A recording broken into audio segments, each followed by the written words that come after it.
राज्याच्या प्रादेशिक पक्षांबरोबर आहे हे असताना लक्षात घ्या।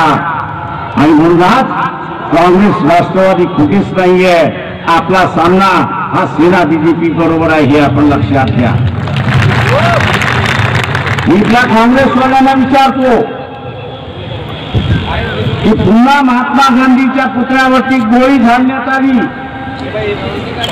काँग्रेसवाले आम्ही महात्मा गांधीच्या विचाराचे आहोत असं म्हणतात, पण मला कुठेही निषेध करताना काँग्रेसवाला दिसला नाही, कुठलाही विचार दिसला नाही। RSS बीजेपी हे गोळी चालवणारे आहेत हे आपण लक्षात घ्या। RSS बीजेपी हे गोळी चालवणारे आहेत। महात्मा गांधी हा शांततेच्या मार्गाने जाणारा होता आणि आज काँग्रेसवाले हा शांतीचा मार्ग त्या ठिकाणी टिकू शकत नाही। याचं कारण की ते असणारं बीजेपीच्या विरोधात RSSच्या विरोधात बोलू शकत नाही, कारण त्यांना माहित आहे त्यांनी काही बोललं तर त्यांना सारा जेलमध्ये झाल्याशिवाय दुसरा मार्ग। आणि म्हणून जाता जाता मी आपल्या सगळ्यांना आव्हान करणार आहे की RSS बीजेपी ही ब्लॅकमेलरची पार्टी आहे। RSS बीजेपी ही ब्लॅकमेलरची पार्टी आहे।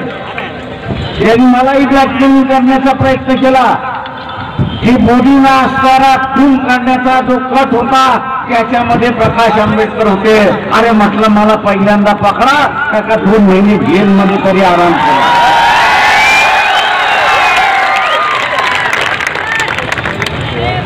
मोदींना एवढं सांगतो तुमचे सरकार जाऊ द्या, या पोलीसवाल्यांनी असणाऱ्या ह्या बातम्या सोडल्या त्या पोलीसवाल्याने सांगतो या चौकावरती तुम्हाला टांगून फटके मारल्याशिवाय राहणार नाही।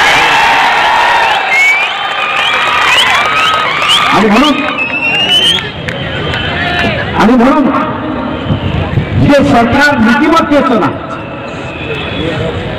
हे पंतप्रधानाला मारणार म्हणून असणारा सिंपती मिळवायची असं जे राजकारण चाललेलं आहे, या राजकारणाला मूक पाठी द्या आणि वंचित बहुजन आघाडीच्या बाजूने उभे राहा हे आवाहन करून मी आपली सगळ्यांची रजा घेतो।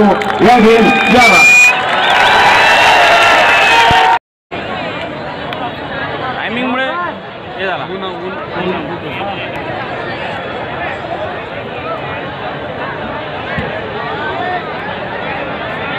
Okay? Watch Aurangabad Updates News.